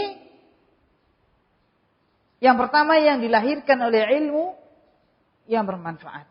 Yang kedua, yang dilahirkan oleh ilmu yang bermanfaat itu iman. Iman yang melahirkan amal saleh. Iman. Lawan daripada kemaksiatan yang bersumber daripada syahwat. Iman dan amal saleh lawan daripada kemaksiatan yang bersumber daripada syahwat. Yang bersumber daripada syahwat. Jadi kesimpulan, ya ikhwan sekalian azzakumullah, dalam bahasa yang ringkas, tanda-tanda ilmu yang bermanfaat. Yang pertama, menghapuskan dua hal. Yang kedua, melahirkan dua hal. Apa yang dihapuskan oleh ilmu yang bermanfaat? Dia menghapuskan syubhat, keraguan. Yang kedua, dia menghapuskan syahwat, kemaksiatan. Dan ilmu yang bermanfaat melahirkan keyakinan. Lawan daripada keraguan dan melahirkan iman dan amal saleh, lawan daripada kemaksiatan. Dengan keyakinan dan amal saleh inilah, dengan keyakinan dan iman inilah seseorang menjadi imam dalam agama. Allah berfirman dalam surat As-Sajdah ayat yang ke-24, "Wa ja'alna minhum a'immatan yahduna bi amrina lamma sabaru wa kanu bi ayatina yuqinun." Demikianlah kami jadikan di antara mereka para imam, pemimpin yang memberikan petunjuk dengan perintah kami tatkala mereka sabar, dan mereka adalah orang-orang yang yakin dengan ayat-ayat kami. Yakin dengan ayat-ayat kami. Berkata Imam Ibnu Qayyim rahimahullah, "Bis-sabri wal yaqin tunalul a'immatu fid din." Dengan kesabaran dan dengan keyakinan, maka seseorang mendapatkan menjadi kepemimpinan dalam agama. Inilah dia tanda-tanda ilmu yang bermanfaat untuk kita melihat pada diri kita sendiri. Ilmu yang saya tuntut selama ini, apakah masih menghasilkan keraguan? Masih ragu. Kadang saya heran, sebagian dari saudara-saudara kita sudah jelas hukumnya, masih lagi bertanya. Dikhawatirkan pertanyaan tersebut karena belum yakin. Bukan karena tidak tahu, belum yakin. Berarti ilmunya belum bermanfaat baginya. Kita lihat pada diri kita, apakah kita masih di dalam iman, dalam ilmu kita masih mencintai kemaksiatan? Berarti ilmu kita belum bermanfaat buat diri kita. Wallahu ta'ala alam. Ini faedah yang pertama. Faedah yang kedua, ya ikhwan sekalian azakumullah, itu hadis yang sahih. Berangkat dari hadis yang sahih yang diriwayatkan oleh Imam Bukhari dan Imam Muslim rahimahumullah. Kata Rasulullah sallallahu alaihi wasallam, "Kullu ummati mu'afa illa al-mujahirin." Kullu ummati, setiap umatku dimaafkan, diselamatkan, dimaafkan. Dimaafkan tentu dari dosa. Setiap umatku dimaafkan illal mujahirin, kecuali orang-orang yang terang-terangan berbuat dosa dan kefasikan. Kecuali orang yang terang-terangan, al-mujahirin, orang-orang yang terang-terang.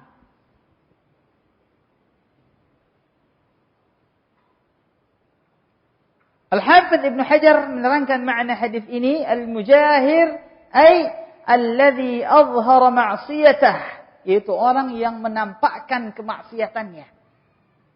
Al-Imam An-Nawawi dalam kitab Fathul Bari mengatakan man jahara bi fisqihi wa bid'atihi, yaitu orang-orang yang menampakkan kefasikannya dan bid'ahnya. Ini mujahir. Sementara Al-Imam An-Nawawi dalam kitabnya Syarh An-Nawawi, beliau mengatakan makna mujahir di sini humul ladzina jaharu bi ma'asihim, yaitu orang-orang yang menampakkan kemaksiatannya. Bismillah. Berarti makna hadis ma'asyiral muslimin, kalaulah kita di saat kita lupa kepada Allah, atau di saat kita lalai, di saat iman kita menurun, tiba-tiba kita melakukan kemaksiatan, semoga jangan, la samahallah. Kita melakukan kemaksiatan, maka kemaksiatan tersebut jangan terang-terangan.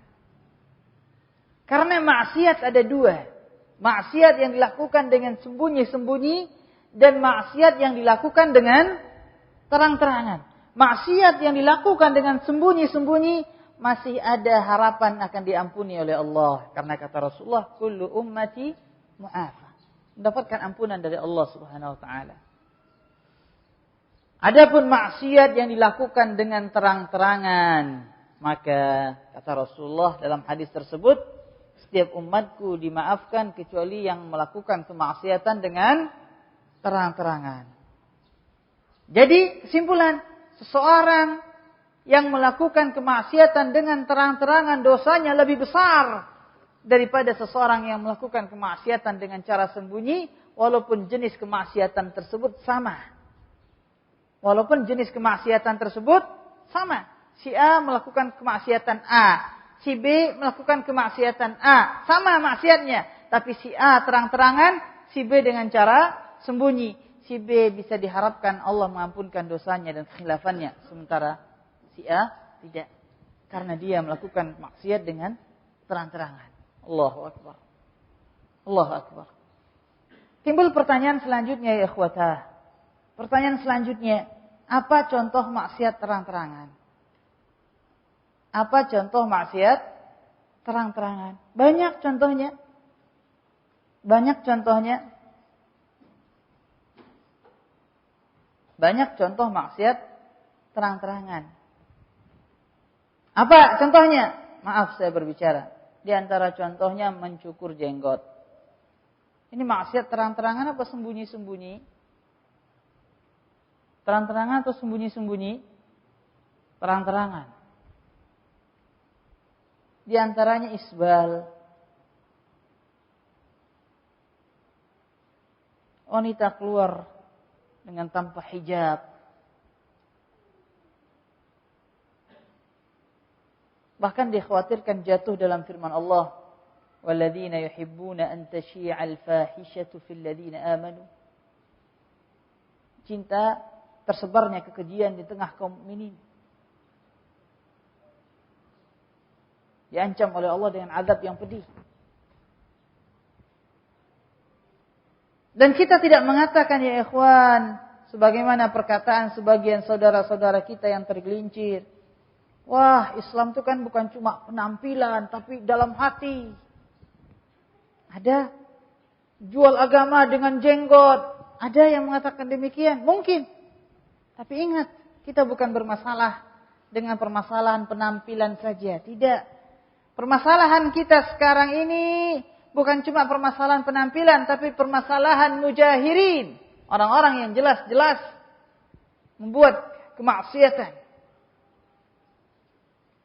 Terang-terangan berbuat kemaksiatan. Di samping di dalam Islam tidak boleh kita membedakan antara qishr dengan lub, kata para ulama. Ini kulitnya agama, ini intinya agama. Tidak boleh. Rasulullah SAW tidak pernah menganggap remeh suatu amalan walaupun kecil. Bahkan Rasulullah SAW terangkan, ada seseorang yang saya lihat dia bersenang-senang dalam surga disebabkan satu batang duri yang dia singkirkan dari jalan. Allahu Akbar. Satu batang duri yang dia singkirkan dari jalan. Amalan yang kelihatan kecil, tapi itulah penyebabnya dia masuk ke dalam surga. Bisa jadi dengan i'fa'ul lihya, menjaga sunnah Rasulullah dalam penampilan, dalam menjaga jenggot, dalam tidak isbal, dalam menjaga hijab, Allah mengantarkan kita ke dalam surganya. Bisa jadi. Kita tidak tahu. Bisa jadi salat dan puasa kita, zakat dan haji kita belum tentu menyampaikan kita kepada ridha Allah Subhanahu wa taala, tapi Allah menyampaikan kita ke dalam ridha-Nya karena suatu amalan yang kita anggap kecil, tapi kita berpegang teguh melakukannya.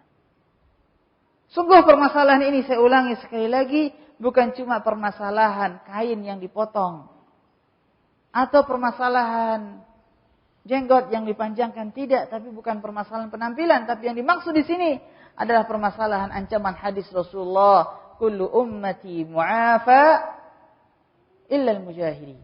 Setiap umatku dimaafkan kecuali orang-orang yang terang-terangan melakukan kemaksiatan. Bahkan itu sebenarnya bukan kemaksiatan kecil. Seorang yang mencukur jenggotnya dengan sengaja, maka setiap saat dia berdosa. Seorang yang isbal, maka setiap detik dia berdosa selama dia isbal.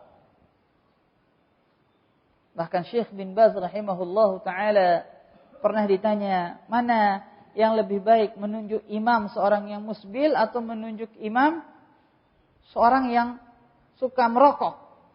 Kata Syekh bin Baz, tunjuk yang masih merokok. Kenapa? Karena orang yang masih merokok, dia berdosa cuma di saat dia merokok. Sementara seorang yang isbal, setiap detiknya dia berdosa. Subhanallah. Setiap detiknya dia berdosa. Orang yang mujahirun, yang tampil dengan jelas-jelas berbuat dosa. Di sini terdapat kemaksiatan-kemaksiatan lainnya. Pertama, dia mencontohkan buat saudaranya dengan contoh yang tidak baik. Mencontohkan buat saudaranya dengan contoh yang tidak baik. Yang kedua, ini adalah orang yang kurang malunya. Malunya kurang kepada Allah Subhanahu wa taala dan kurang kepada manusia. Kurang malu. Setiap agama memiliki akhlak, dan akhlaknya Islam adalah malu. Seluruh para nabi diutus oleh Allah, seluruh para rasul diutus oleh Allah Subhanahu wa taala, sama syariat malunya. Semuanya mengajarkan untuk malu. Malu berbuat kemaksiatan kepada Allah Subhanahu wa taala. Di akhir kajian kita ini, ikhwan sekalian a'azzakumullah, saya bacakan perkataan sahabat yang mulia Salman Al-Farisi terhadap orang-orang yang kurang malunya. Kurang malu dalam berbuat kemaksiatan. Apa kata beliau? Apa kata Salman Al-Farisi radhiyallahu ta'ala an? Inna Allah ta'ala idza arada bi'abdin halakan naza'a minhu al-haya. Allah apabila ingin menentukan kebinasaan buat salah seorang hambanya, maka Allah cabut rasa malu dari dirinya. Lihat, kebinasaan yang besar dimulai dengan mencabut rasa malu. Kemudian kata beliau, apabila rasa malu telah tercabut dari dirinya, telah dicabut dari dirinya, maka engkau tidak akan menemuinya kecuali seorang yang murka dan dimurkai. Apabila dia telah menjadi seorang yang murka dan dimurkai, maka Allah cabut rasa amanah dari dirinya. Rasa amanah. Apabila amanah telah dicabut dari dirinya, maka dia akan menjadi seorang yang pengkhianat. Seorang yang pengkhianat. Apabila dia telah menjadi seorang yang pengkhianat, kata Salman Al-Farisi, maka Allah cabut rasa sayang dari dirinya. Rasa penyayang. Makanya jago korupsi, para korupsi, itu rasa sayangnya sedikit. Bikin jembatan yang anggarannya sekian miliar disunat, dipotong, dikorupsi menjadi cuma sekian juta. Akhirnya apa? dia tidak khawatir, dia tidak sayang kalau seandainya ada orang yang lewat di jembatan tersebut tiba-tiba roboh, ambruk, meninggal. Lihat bagaimana rasa sayang Allah cabut dari dirinya. Allah cabut dari dirinya. Ada bantuan buat korban bencana alam yang merintih kesakitan, merintih kelaparan dan kehausan. Tapi orang yang khianat, malah bantuan tersebut diambil, masukin ke kantongnya, korupsi. Dia tidak kasihan kepada anak-anak kecil yang menangis, janda-janda yang kehilangan anak dan suaminya. Allah cabut rasa sayang darinya apabila dia telah menjadi seorang yang khianat.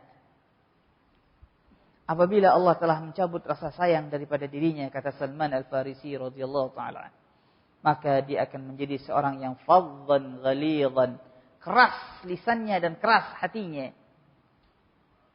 Apabila Allah telah mencabut, telah menjadikan seseorang hamba menjadi faddan ghalidhan, keras hati dan keras lisan, maka Allah cabut ikatan iman dari lehernya.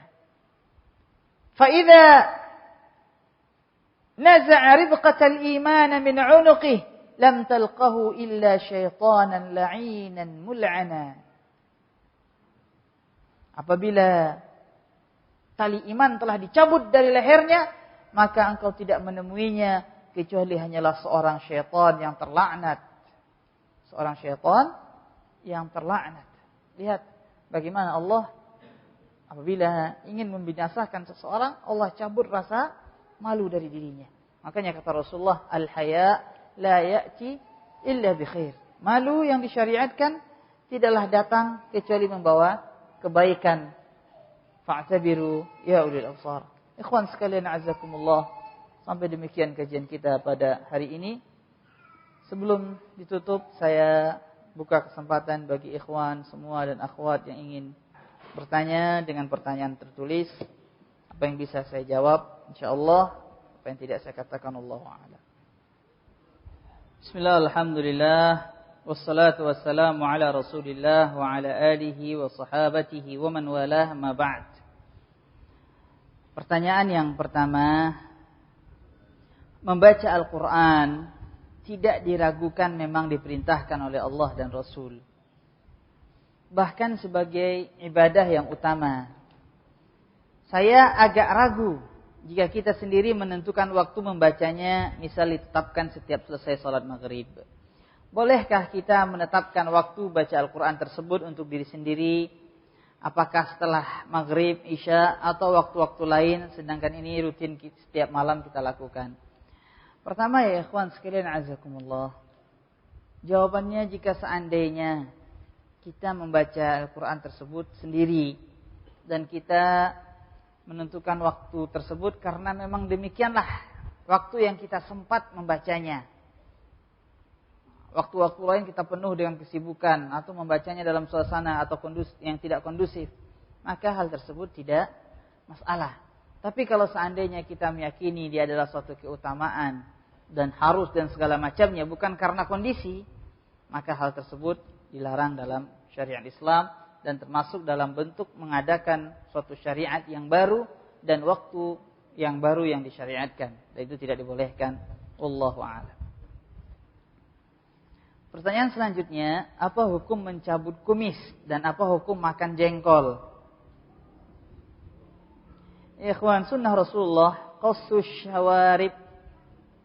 Sunnah Rasul qassus syawarib, yaitu menggunting kumis. Apakah orang yang mencabutnya haram atau makruh? Wallahu a'lam. Apalagi mencabut kumis tentunya tidak semua orang mampu melakukannya. Wallahu a'lam. Kemudian apa hukum makan jengkol? Jengkol hukumnya makruh. Tidak boleh seseorang makannya, tentunya selama tidak memudaratkan dirinya. Apabila seseorang yang pantang makan jengkol, bukan pantang kelihatan, tapi pantang makan jengkol, kalau seandainya dia makan jengkol akan bisa sakit atau bisa menimbulkan mudarat yang besar, maka makan jengkol bagi dirinya hukumnya haram. Wallahu a'lam. Bolehkah seorang yang sudah tua membagikan hartanya kepada anaknya terlebih dahulu sebelum ia meninggal dunia? Karena khawatir setelah ia meninggal nanti terjadi pertengkaran di antara anaknya dalam hal harta. Tidak. Sebaiknya orang tua tersebut mengajarkan anaknya untuk mencintai sunnah. Mencintai pembagian yang menciptakan mereka, yaitu Allah Subhanahu wa ta'ala. Itu yang diajarkan. Itu solusinya. Bukan solusi seperti ini. Ajarkan anak kita, saudara kita untuk mencintai pembagian harta waris sesuai yang diajarkan oleh Allah Subhanahu wa ta'ala. Bukan dengan cara demikian. Apalagi tentunya pembagian orang tua belum tentu adil. Belum tentu adil. Dan belum tentu sang anak nantinya tidak akan bertengkar. Bisa jadi setelah orang tua meninggal dunia ada anaknya yang nuntut. Makanya sebaik-baiknya solusi adalah solusi Allah Subhanahu wa ta'ala. Ajarkan mereka cinta dengan sunnah. Terangkan kepada mereka bahwasanya keadilan ada pada ketentuan Allah Subhanahu wa ta'ala, yaitu dengan menerima pembagian harta waris sesuai yang diajarkan oleh Allah Subhanahu wa ta'ala dan disampaikan oleh Rasulullah sallallahu alaihi wasallam. Ustadz, apa tindakan yang harus diambil berkenaan dengan imunisasi meningitis? Ini kalau saya tidak salah baca, yang diwajibkan bagi calon jemaah haji. Sedangkan imunisasi tersebut masih diperdebatkan karena di dalamnya ada unsur yang terbuat dari ekstrak babi. Ya ikhwan, saya tidak bisa menjawab sampai saya bisa mendapatkan keterangan dari yang fiqh dan keterangan yang sahih. Apakah benar imunisasi tersebut berasal dari ekstrak babi atau tidak. Jadi kalau masih belum jelas, untuk apa kita membahasnya? Di dalam membahas suatu hukum, ada kaidah dalam agama kita, ibnil arsh tsumma qush alaih. Tetapkan sesuatu tersebut terlebih dahulu, kemudian baru dipahat di atasnya.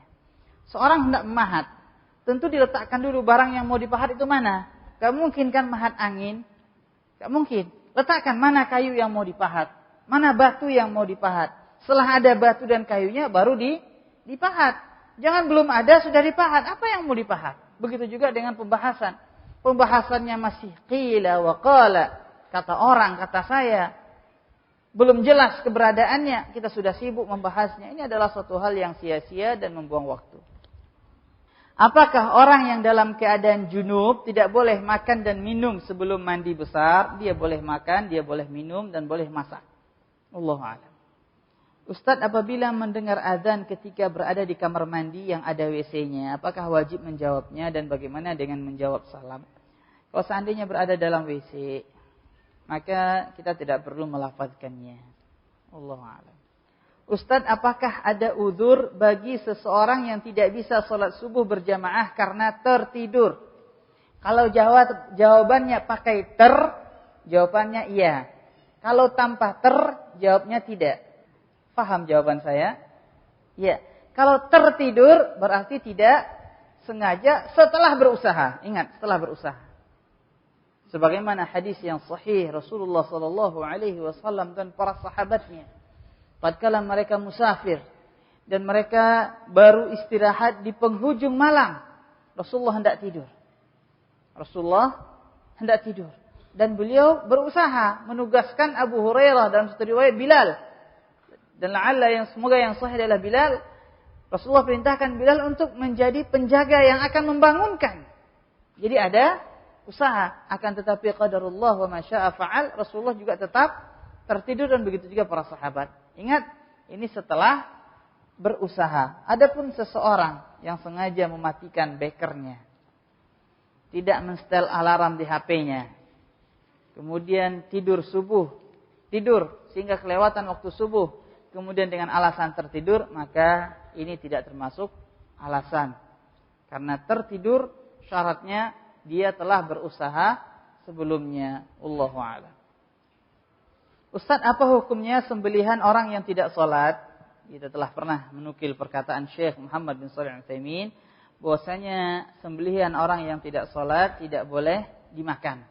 Dan sembelihannya lebih besar, lebih fatal daripada sembelihan ahlul kitab. Masih boleh kita memakannya, berbeda dengan sembelihan orang yang tidak sholat. Wallahu a'lam. Ustaz, apakah kotoran burung termasuk najis? Jawabnya tidak. Kotoran hewan yang halal dimakan, maka dia tidak najis. Wallahu a'lam. Apakah hukum memakai perlengkapan pakaian yang terbuat dari kulit binatang seperti ular, buaya, ini kulit binatang sebaiknya ditinggalkan. Terlebih khusus apabila dia dalam keadaan basah maka dia najis. Wallahu a'lam. Ustaz, apakah sutra dilarang untuk umum atau hanya untuk laki-laki saja? Sutra dilarang buat laki-laki dan dibolehkan bagi wanita. Pertanyaan selanjutnya, apa hukum imunisasi? Allahu a'lam. Saya tidak tahu. Apakah yang dimaksud dengan ahlul hadis? Apakah mereka dari kalangan imam yang memahami ilmu hadis saja? Bagaimana dengan seorang awam ilmu agama tapi dia membatasi amalannya hanya daripada riwayat yang sahih saja? Apakah dapat digolongkan ahlul hadis? Ya, ahlul hadis seseorang yang berusaha mempelajari, mendalami dan mengamalkan hadis walaupun dia tidak ahli dalam ilmu hadis. Wallahu a'lam. Apakah maksud menoleh ke kanan dan ke kiri itu waktu hayya 'alas shalah ke kanan kiri atau ke kanan saja? Begitu juga dengan hayya 'alal falah. Kita telah terangkan di saat hayya 'alas shalah 2 kali dia ke kanan, hayya 'alal falah 2 kali dia ke kiri. Wallahu a'lam. Bagaimana hukum salat Jumat bagi wanita? Apabila wanita ikut salat Jumat, apakah lepas kewajiban salat zuhurnya? Pertama, salat Jumat dibolehkan bagi wanita sebagaimana salat-salat lainnya. Wanita dibolehkan ikut salat Jumat. Bahkan salah seorang sahabat wanita Rasulullah SAW, beliau selalu menghadiri salat Jumat dan bahkan beliau menghafal surat Qaf langsung dari mulut Rasulullah SAW yang beliau baca di saat salat Jumat. Jadi wanita dibolehkan untuk melaksanakan salat Jumat, dan apabila seorang wanita telah melaksanakan salat Jumat maka telah gugur kewajiban salat zuhurnya. Dan dahulu pernah saya menjanjikan bahwa insyaallah kalau seandainya Allah mengizinkan kita akan memberi kesempatan para akhwat untuk melaksanakan salat Jumat bersama kita, tapi sampai saat sekarang ini belum terlaksana. Semoga pada Jumat ini yang akan datang kita persilahkan para akhwat untuk salat Jumat di lantai 2. Dan ikhwan salat Jumatnya di bawah. Dalam rangka mengamalkan sunnah Rasulullah SAW. Dan perlu diketahui ya ikhwan, bahwasanya tradisi salat Jumat hanya buat laki-laki itu tradisi sebagian daerah, termasuk daerah kita. Dan tradisi ini tidak dikenal di daerah-daerah lainnya. Bahkan di sebagian tempat di Jawa ma'ruf wanita salat Jumat. Di Jawa ma'ruf, diketahui wanita salat Jumat. Apalagi di negeri Arab, ma'ruf wanita berangkat salat Jumat. Masjid Nabawi, di Masjidil Haram wanita salat Jumat. Di negeri kita wallahu a'lam apakah sebabnya sehingga apabila ada wanita salat Jumat dianggap aneh. Dan tidaklah aneh kecuali disebabkan karena mereka menganggap sunnah Rasulullah SAW aneh. Wallahu a'lam. Apakah ada sunnah menjawab iqamah, dan kalau ada bagaimana jawabannya? Allahu a'lam. Kita berada di tempat yang jauh dari keramaian. Apakah kita boleh salat gerhana tidak berjamaah? Setahu saya ikhwan, salat gerhana, salat istisqa, salat Id, dia adalah salat yang dilakukan dengan cara berjamaah, bukan dilakukan dengan cara sendirian. Mohon saran, istri saya ingin memakai celana panjang untuk melindungi, dan saya melarangnya karena menyerupai kaum laki-laki. Apakah salah saya melarangnya? Kalau seandainya seorang akhwat atau seorang wanita memakai celana dalam untuk pakaian dalamnya, dengan harapan apabila di jalanan datang angin bertiup tidak tersingkap betisnya, tidak terlihat kakinya dan segala macamnya, dan celana yang dia pergunakan adalah celana khusus bagi wanita, maka hal tersebut dibolehkan sebagaimana fatwa-fatwa para ulama rahimahumullah ta'ala. Wallahu a'lam. Apakah boleh membaca Al-Quran dengan niat untuk mendoakan keluarga yang telah meninggal? Ya ikhwan sekalian azakumullah, berdoa ya berdoa, baca Al-Quran yang baca Al-Quran. Tidak sama. Kalau seandainya seorang baca Al-Quran, maka dia telah melakukan ibadah membaca Al-Quran. Adapun kalau seandainya dia membaca Al-Quran, kemudian dia niatkan pahalanya untuk dia hadiahkan kepada orang yang telah meninggal dunia, maka tidak ada contohnya dari Rasulullah SAW. Ini ada dua kondisi. Kondisi yang ketiga, apabila dia membaca Al-Quran, kemudian pahalanya dia pergunakan, dia bertawassul kepada Allah dengan pahala dia membaca Al-Quran, lalu dia berdoa dengan pahala tawassul membaca Al-Quran tersebut, maka hal tersebut dibolehkan. Wallahu a'lam. Jadi saya ulangi, ada 3 macam. Membaca Al-Quran, dia adalah ibadah tersendiri. Yang kedua, seseorang membaca Al-Quran, dia niatkan pahalanya untuk orang lain. Ini tidak dicontohkan oleh Rasulullah. Yang ketiga, dia membaca Al-Quran, kemudian dia bertawassul kepada Allah dengan pahala membaca Al-Quran tersebut, maka itu dibolehkan. Wallahu a'lam. Mohon jelaskan mengenai zulmatul qalbi. Ini salah. Penulis membaca zulmatul qalbi. Ini salah. Yang betul zulmatul qalb. Kegelapan hati. Apakah sama dengan yang dimaksud hati yang tidak khusyuk? Zulmatul qalb atau hati yang gelap, yang dimaksud yaitu hati yang terkunci, hati yang beku, atau dalam bahasa Al-Quran lebih tepat yang dinamakan dengan qaswatul qalb. Sebagaimana firman Allah, "Tsumma qasat qulubuhum min ba'di dzalika fahiya kal hijarati aw ashadd qaswah." Allah menamakan dengan qaswah, dan zulmatul qalb kurang fasih dalam bahasa Arabnya.